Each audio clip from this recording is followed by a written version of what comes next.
What is going on, guys? Welcome back to the channel. Critical Overlord here. We're going to be talking about the Buffy the Vampire Slayer sequel series in this video here today. Revival, whatever you want to call it. It's not a reboot, so don't call it that. We're going to be talking about that show, which we know is supposed to be filming hopefully sometime later this year, the pilot anyway. But I want to go over two new vampires and just theorize what I think could be going on, given what has been rumored about the show. So remember that activist character I mentioned before? Well, it looks like that character's name is Luna. Now, just like with Nova, who is our Slayer, played by Ryan Kara Armstrong, that name, Luna, is subject to change. As we learned, Nova seems to be code for Nina. That was shared by Ryan Kara Armstrong's father on his Instagram. That is who she will be playing. She's our new Slayer that Buffy will presumably train and guide. But Luna is the activist character. She's against racism, she protests a lot, she's against toxic masculinity, and she's against the presumed rebuild of Sunnydale because it's sacred land to what I can only assume is the Chumash tribe, who were important during that episode, Pangs, in season 4, I believe. Now, also going on in this pilot, again, all rumored, none of this is confirmed, just alleged. There's a blood drive happening at the school, and I'm assuming this again takes place during that pilot, but if not, it's likely to be somewhere in this first season.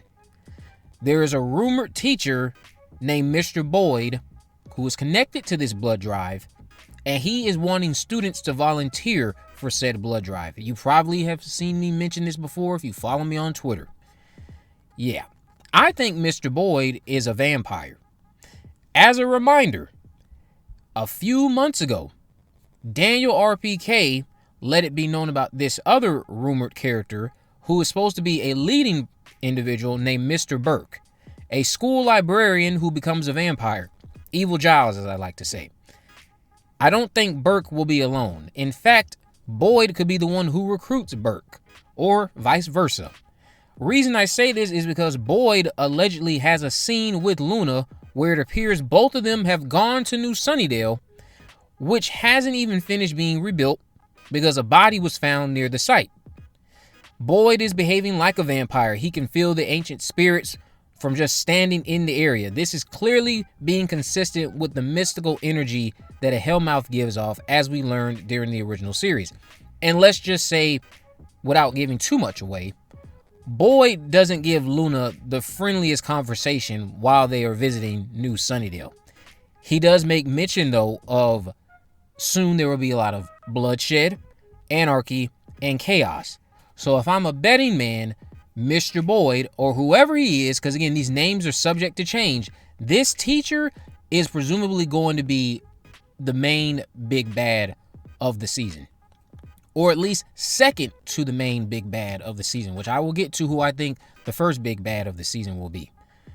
I don't think Mr. Boyd or Mr. Burke are the main villain. So that brings up the question, who is turning them into vampires? I don't think it's going to be a vampire we've met before, unless it's some sort of advanced Turrican who escaped the Battle of Hellmouth, which I don't think any of them made it out of what Spike ended up doing with that amulet. Well, he didn't really do much other than stand there.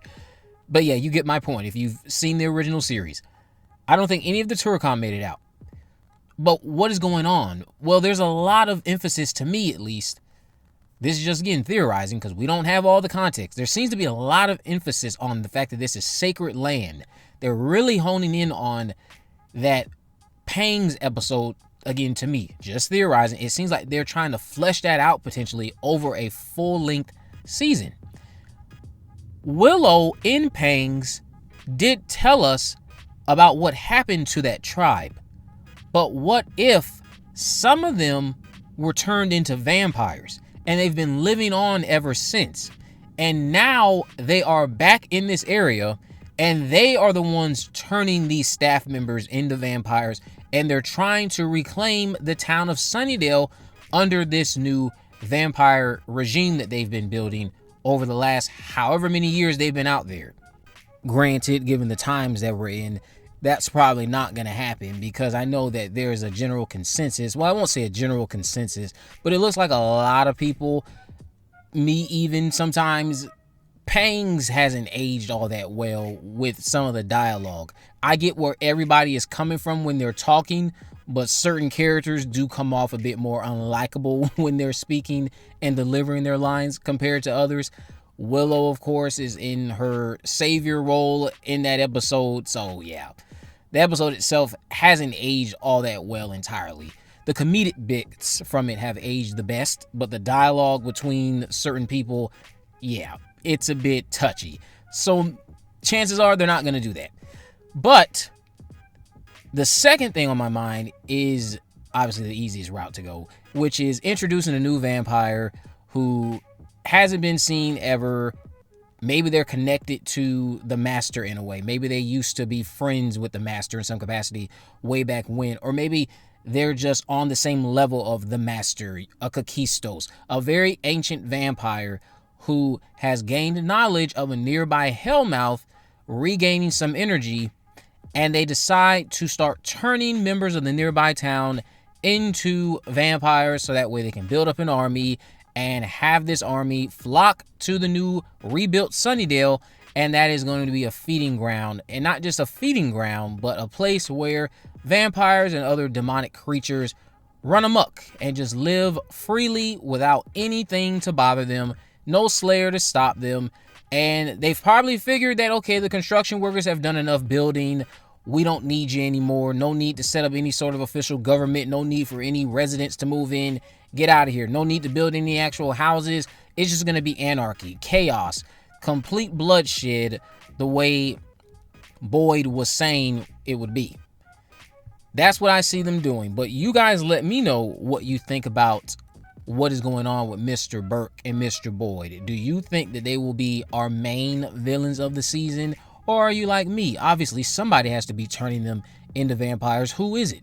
Do you think it'll be somebody from the Shumash tribe? Or do you think it'll be some new vampire out there that we've never met before who is on the level of a master or a Kakistos? Maybe it is actually some sort of advanced Turrican who has been living over the last 20-something years it's been since Chosen, and they've somehow just advanced in a variety of different ways that we'll see when the episode airs. I don't know. I'm just spitballing at this point.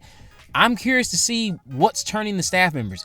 And depending on how they execute it, it could give serious faculty vibes. And I think I've touched on this before, but it could be very similar, not similar, just obviously a callback to the Bad Egg episode with the Mother Bizarre, where teachers, students were being taken over by the Bizarre and helping it spread its offspring and uncover it in the school basement. I think that's how that episode unfolded.